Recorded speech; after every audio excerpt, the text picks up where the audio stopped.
이렇게 락강식으로 생각을 하면은 결국에는 종교라는 게 이런 주의상스의 발현 아닌가? 이게 그럼 기독교인으로서 이걸 어떻게 이해해야 되지? 이런 게 막 고민이 되더라고. 저도 이제 뭐 심리학을 공부하면서 고민을 많이 했었고요.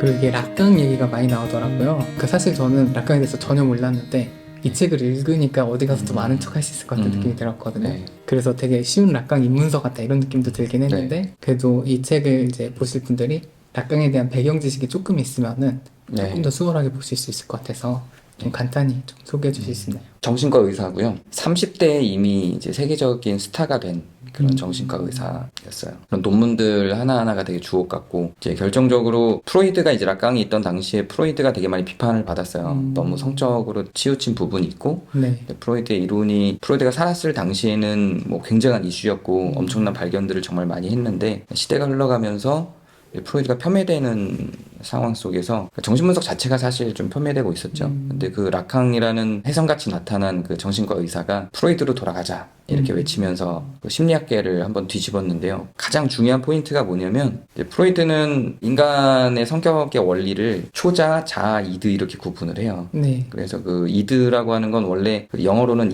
이고요. 그것이라는 의미인데, 왜 그것이라는 이름을 붙이냐면 뭔지 알 수 없어서 우리 안에 태어날 때 갖고 있었던 타자로부터 물들지 않는 본연의 나를 이제 그 이드라고 했고, 타자에게 영향받아서 타자에 의해서 형성된 나, 그래서 타자의 눈치를 계속 보게 만드는 나가 이제 초자, 사회적인 영향을 받은 나가 초자하고, 그 사이를 조율하는 게 이제 자라는 개념이었어요. 근데 프로이드는 그것이 있는 자리로 도래해야 한다, 그러니까 그것이 있는 자리로 자아가 도래해야 한다라는 이야기를 하면서 그 이드에 좀 무게감을 뒀었는데, 근데 이드를 이제 프로이드 자체는 이드를 되게 안 좋게 말하진 않았어요.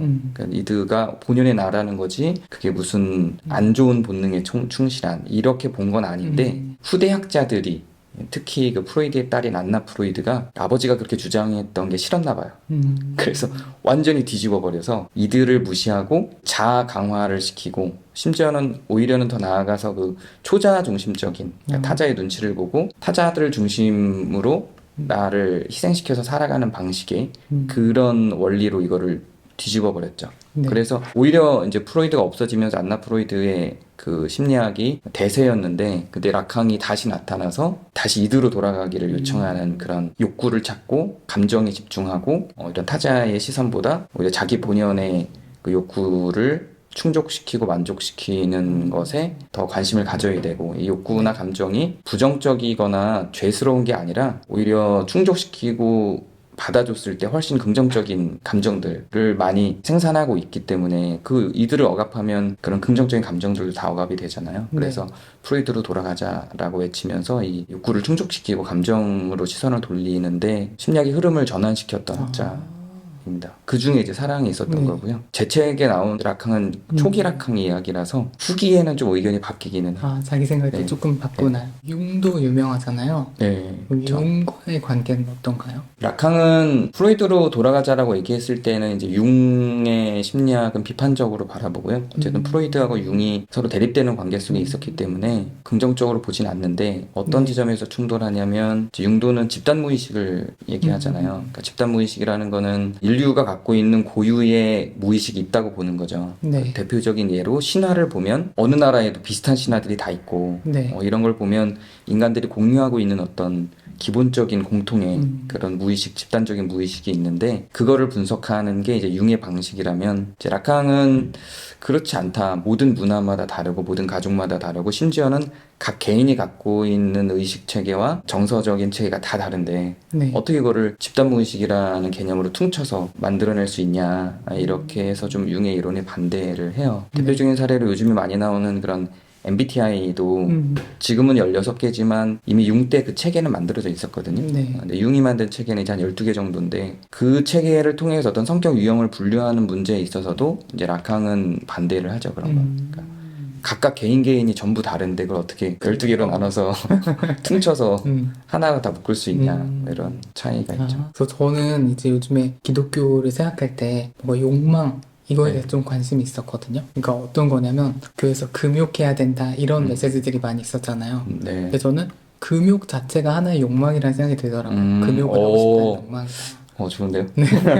그래서 이게 이미 욕망인데 어떻게 욕망을 없앤다는 거지? 그러니까 하나님을 향한 어떤 알고 싶은 마음도 욕망이고, 그쵸. 그러니까 뭐 욕망을 딱 제거하는 순간 아무것도 일어나지 않잖아요. 기독교 네. 안에서도. 그러니까 이게 약간 욕망을 제거하는 방향이 아니라 욕망이 뭔지 이해하고 그 방향성을 설정하는 게 오히려 더 신학이나 신앙에서 중요하지 않나? 막 이런 생각을 했었는데, 딱 제가 고민하고 있던 부분이 이 책 서론에 이렇게 주의상스 얘기하면서 네. 그게 딱 제가 생각하는 거를 이렇게 개념화한 것 같더라고요. 네. 그래서 저는 이제 그런 게 고민이 됐던 게 이렇게 락강식으로 생각을 하면은 결국에는 종교라는 게 이런 주의상스의 발현 아닌가? 그러니까 주의상스의 이제 고통을 동반한 희락이잖아요. 네. 그러니까 사람들이 어떤 자기가 그걸 뭐라고 하죠? 어렸을 때 어머니로부터 무조건적으로 받았던 수용 경험 그거를 이제 달성할 수가 없어서 뭔가 다른 대상을 만들어서 사랑하려고 하고 네. 대상 A를 이렇게 만들어서 찾아가는 거잖아요. 네. 근데 그거의 어떤 끝판왕이 종교 아닌가? 이런 생각이 들었거든요. 네. 그러니까 이렇게 하다 보면은 약간 기독교 신앙이 너무 종교로 이렇게 하나로 되고 인간이 만들어낸 것 같고 이게 그럼 기독교인으로서 이걸 어떻게 이해해야 되지? 이런 게 막 고민이 되더라고요. 저도 이제 뭐 심리학을 공부하면서 고민을 많이 했었고요. 한 어떤 신학적인 흐름이나 몇몇 네. 신학자들, 목회자들 중에는 이 심리학을 통해서 인간의 마음을 다루는 것에 대한 비판적인 시각도 있잖아요. 그래서 저도 지금 비슷한 생각들을 많이 했는데 이제 제가 찾은 방법은 어쨌든 우리가 뭐 과학도 향유를 하잖아요, 저희가. 근데 과학도 결국은 하나님이 없는 상태에서 만들어 놓은 내용이고 일반은총적인 측면에서 수용할 수 있는 부분들을 수용하는 거고 저는 그 과학도 인간이 만든 것처럼 보이지만 사실은 이미 하나님 만들어 놓은 원리를 인간이 발견하는 거잖아요. 네. 그런 측면에서 라캉을 비롯한 다른 심리학자들이 발견한 인간의 원리는 성경에 반대되거나 신앙에 위배되는 게 아니라 하나님이 이미 인간들 마음에 만들어 놓은 원리를 그 학자들이 그냥 발견해내는 거라고 생각을 해요. 그래서 그 원리는 이미 하나님의 창조 섭리 안에 있는 거고 그 창조 섭리를 이 신학자들이 발견했으면 정말 좋은데 신학자들은 이제 성경 자체를 연구하는데도 많은 에너지를 쏟으니까 성경에서 기록하지 않은 하나님의 창조 섭리나 원리들을 그런 학자들이 발견해내는 거라고 생각을 하고요. 그러면 그 학자들 입장에서는 하나님을 믿지 않기 때문에 자기들이 발견한 원리를 결국은 자기들이 알고 있는 체계 안에서만 풀어야 되잖아요. 네. 그건 이제 그 사람들의 부족함인 거죠. 그래서 그거는 우리가 기독교인들이 과학을 받아들일 때도 받아들일 부분과 받아들이지 않을 부분들을 정리하듯이 그 심리학적인 측면들도 받아들일 부분과 받아들이지 못할 부분들을 정리를 하면서 향유를 해야 된다고 생각을 해요. 거부할 수 있는 대상은 아닌 것 같고 뭐 라캉도 종교를 뭐 이렇게 자기는 믿지 않았지만 비판적으로 보진 않았어요. 예수님 얘기도 되게 많이 하고요. 그래요? 심지어는 자기는 예수님을 가장 좋아한다. 예수님이 최고의 심리치료사다. 막 이런 얘기도 해요. 근데 무신론자기는 했죠. 근데 그런 측면에서 자기도 일반은총의 영역으로 봐도 성경에 나타난 원리나 예수님이 괜찮아 보이는 거예요. 라캉도. 그렇게 보듯이 저도 당연히 하나님을 신뢰하고 믿고 하나님의 모든 창조 섭리 안에 있다고 믿지만 신학자들이 발견하지 못한 인간 마음의 원리를 그냥 라캉이 발견했다고 보고 그냥 그 테두리 안에서 본 거죠. 그때 그 사람이 보는 라캉의 입장에서는 종교도 하나의 주의상스다라고 본 거고 그건 이제 그 사람 생각이고 그 원리는 받아들이되 너는 모르는 게 있구나. 사실은 이게 종교는 일반적인 주의상스가 아니야. 뭐 이렇게 저는 또 이렇게 해석을 하는 거죠. 중력이란 법칙을 발견하듯이 우리 마음의 법칙을 발견했다. 이렇게 생각할 수 있겠네요. 그렇죠. 내용이 계속 관계에 대한 분석이잖아요. 그러니까 사랑을 하고 그 대상이 있고 관계에 대한 내용인데 여기서 말하는 이 관계에 대한 여러 분석들이 신과의 사랑에도 적용될 수 있을까? 이게 궁금하더라고요. 저는 그렇게 읽었어요. 저는 뭐 라캉만 아니라 다른 학자들이 얘기하고 있는 심리적인 원리들도 제가 설교를 할 때는 가능하면 이런 외부 학문들을 안 하고 성경만 갖고 하려고 그래서 많이 뭐 예시도 안 들거든요. 저는 그런 제가 공부한 거를 티를 안 내려고 딱 성경만 갖고 하는데 이 마음속에서는 연결시키고 싶은 게 되게 많아요.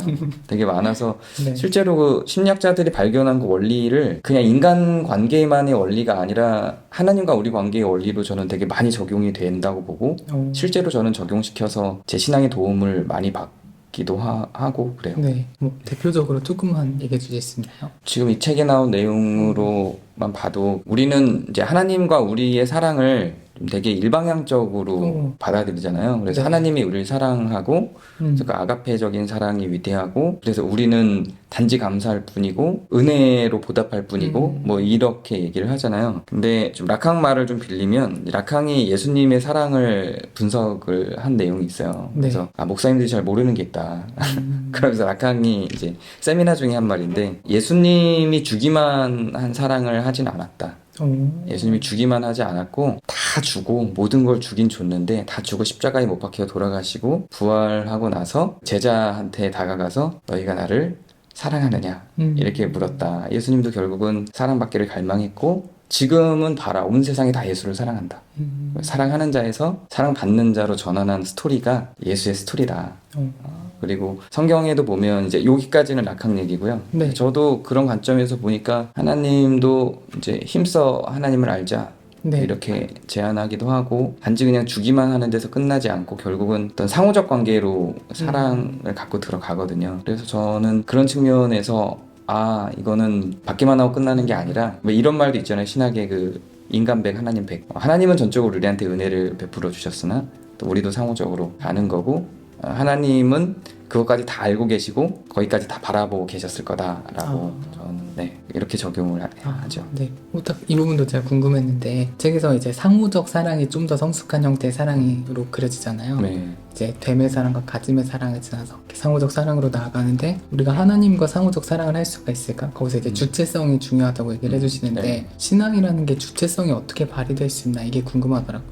하나님이 명령하시면 순종함 약간 이런 느낌인데 거기서 우리의 주체성이 어떻게 발현될 수 있을까? 근데 그것도 저는 이렇게 너무 한쪽 측면으로 기울어졌다고 생각을 하는데 갈라디아서 2장 20절 보면 이제 내가 그리스도와 함께 십자가에 못 박혔나니 그런즉 이제 내가 산 것이 아니 오직 내 안에 예수께서 사신 네. 것이라 이렇게 이것만 갖고 보면 우리는 뭐 그냥 예수가 우리 안에 있고 예수가 우리의 주체고 그 외에 나는 살아나선 안 되고 뭐 이렇게 이제 인식되는 게 이제 우리의 신앙의 모범인 것처럼 오해되는 측면들이 많은 것 같아요. 또 이제 요한복음 17장 같은 경우는 아버지가 내 안에 내가 아버지 안에 있는 것처럼 저들도 우리와 하나 되어 이렇게 네. 가거든요. 그래서 예수님이 그린 저한테 있어서 예수님의 사랑은 충분히 상호적이고요. 그래서 이게 이제 이런 관계가 아니고 이렇게 일치되는 관계로서의 하나됨으로 우리를 부르신다고 저는 생각이 들어요. 그래서 우리 안에 예수님이 있으면 그림상으로 보면은 우리가 더 커 보이는 거잖아요. 꼭 그런 것만이 아니라 서로 완전히 하나 돼서 일치된 관계로 가는 상호 주체적 관계 속에서의 신앙이라고 생각하고 그게 돼야 이제 자유의지를 허락하신 그리고 우리를 기계가 아니고 로봇가 아닌 뭐 애완동물이 아닌 상호 주체적인 인격적 대상으로 보는 사귐 가운데 있는 피조물로 보는 게 말이 되는 것 같아요. 그래야 연결 가능하니까 당연히 저는 상호 주체적인 사랑이 맞다고 생각을 하고 오히려 이제 내가 주체적이어야 더 그리스도께 순종할 수 있는 거죠. 내가 이제 그리스도가 넌 순종해 그렇다고 해서 로봇처럼 네 순종합니다 뭐 이렇게 가면 이건 하나님 원하시는 것 같지도 않고 신앙 같지 않고 내가 오히려 더 주체적으로 하나님 앞에 가고 무릎 꿇고 조아리고 이렇게 가는 게 더 맞는 그게 더 주체적인 신앙이 아닌가.